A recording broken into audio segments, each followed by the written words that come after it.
Chapter 10. Adjusting to Life in the 1910s. Becoming Henry Kessler, December 20th, 1914. The snow was thinning, patches of dark earth showing through the crust. Benjamin told himself he had to thin with it, shed Benjamin, wear the name they had given him until it fit like his own skin. Henry Kessler, born Milwaukee, March 5, 1894. He whispered it under his breath as he walked, mouthed it like a prayer. He wrote it in his journal again and again until the letters blurred into muscle memory.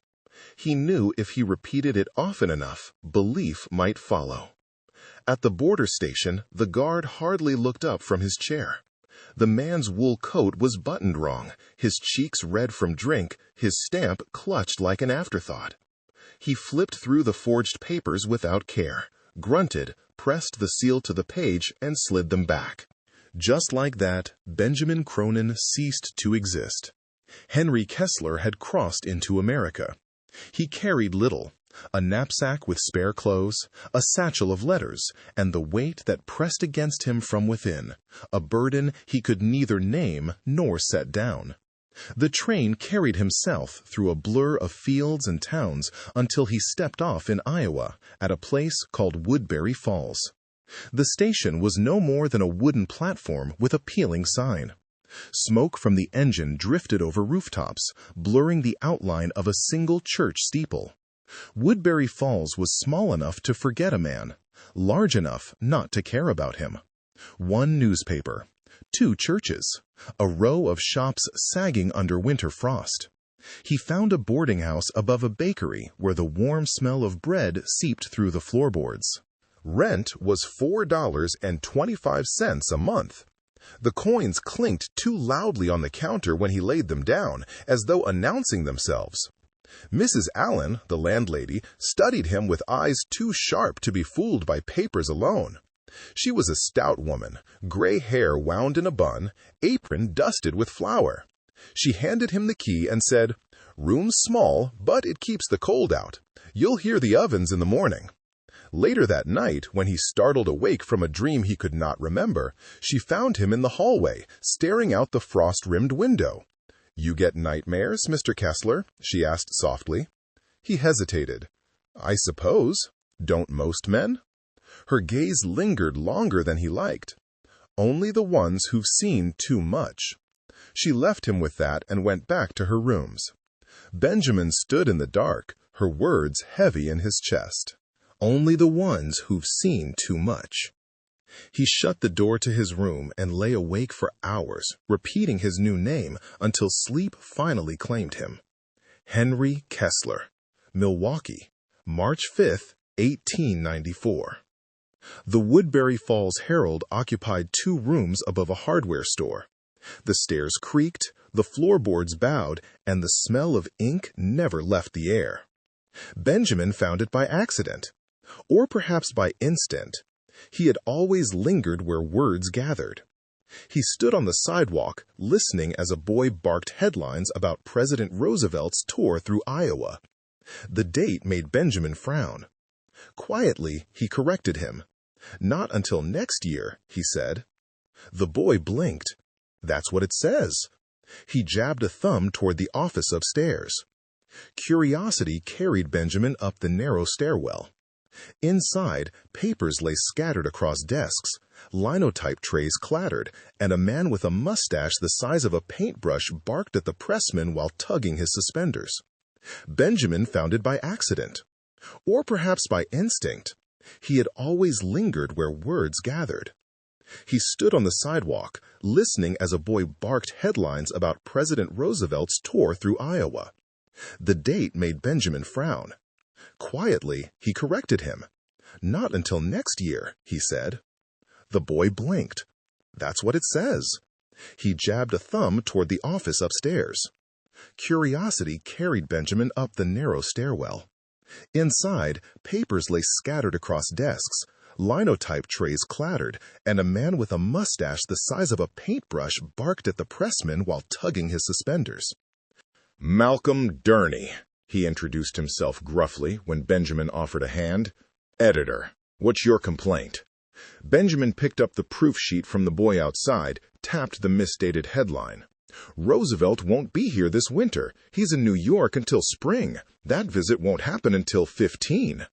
Malcolm's eyebrows shot up. "You sure?" Benjamin nodded. "Positive." The editor let out a booming laugh that startled the typesetter. "Well, I'll be damned! Outsmarted by a stranger!" He slapped the paper down, grinning. "If you can outwit the wire service, you can work for me. We need clean sentences and sharper eyes. What do you say, Mr. Kessler?" Benjamin supplied quickly. "Henry Kessler."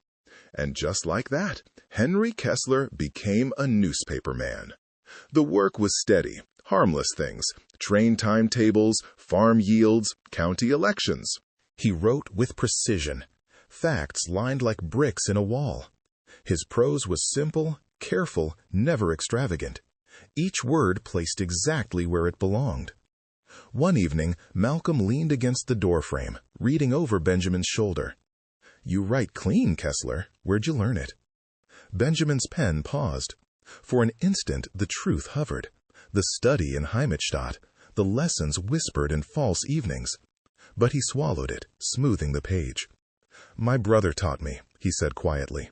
"He died in the war." Malcolm's eyes softened. "Shame. He left you with the talent, though. Best way to honor him is to keep using it." Benjamin nodded, though his stomach clenched.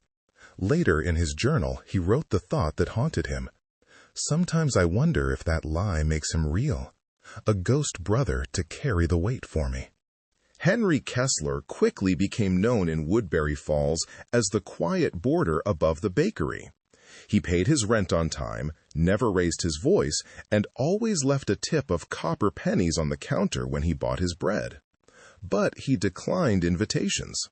He passed on dances, suppers, and church socials. When neighbors pressed him, he smiled politely and claimed headaches or work deadlines. In truth, he could not risk closeness.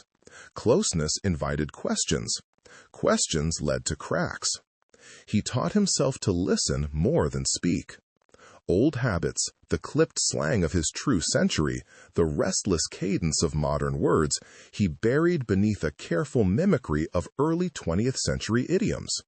When farmers in the square argued over hog prices, he nodded. When children gaped at wireless sets in shop windows, he turned away before wonder betrayed him. Aviation fascinated the townsfolk. One afternoon, a pair of men stood in front of the depot debating the new passenger aircraft rumored to connect Paris and London. Benjamin caught a glimpse of the headline in their paper and felt his chest tighten. He crossed the street quickly, boots striking hard against the boards, unwilling to let curiosity pull him into a conversation he could not safely have. At the Herald office, his work drew no suspicion. He cataloged harvests and schedules, wrote profiles of aldermen and ministers, filled columns with tidy facts. His sentences were so clean, so careful, that few noticed they carried no color at all. Yet evenings pressed hardest on him. Alone in his narrow room, he opened his journal and let truth spill in the dark. He wrote not for print, but for survival, as if the page itself was the only anchor holding him steady. "Am I living," he scrawled one night, "or disguising myself? Perhaps both. Perhaps that is all life is, disguise until the end." The words sat stark under the lamp's glow, harsher than any headline he had ever written. He closed the book with trembling fingers and listened to the bakery ovens humming below, the sound of bread rising where his own life felt flat. Winter deepened, and with it came routines that dulled without easing. Benjamin walked the same streets each day, his hat pulled low, collar turned up, careful never to let his gaze linger too long on anyone. But one place drew him again and again, a crooked bookstall on the edge of the square, run by a one-eyed man named Clifton. The stall smelled of damp paper and tobacco ash. Volumes leaned against one another like tired men. Clifton himself sat hunched in a chair, his single eye sharp as a hawk's, his other socket covered by a leather patch. "Looking for something in particular?" he asked the first time Benjamin paused at the stall. Benjamin shook his head. "Just passing time." Clifton gave a short, humorless snort. "Time doesn't like to be passed. It always comes back around." Benjamin bought a battered book of philosophy that day, the spine frayed, pages spotted with age. He didn't answer Clifton's riddle. He didn't dare.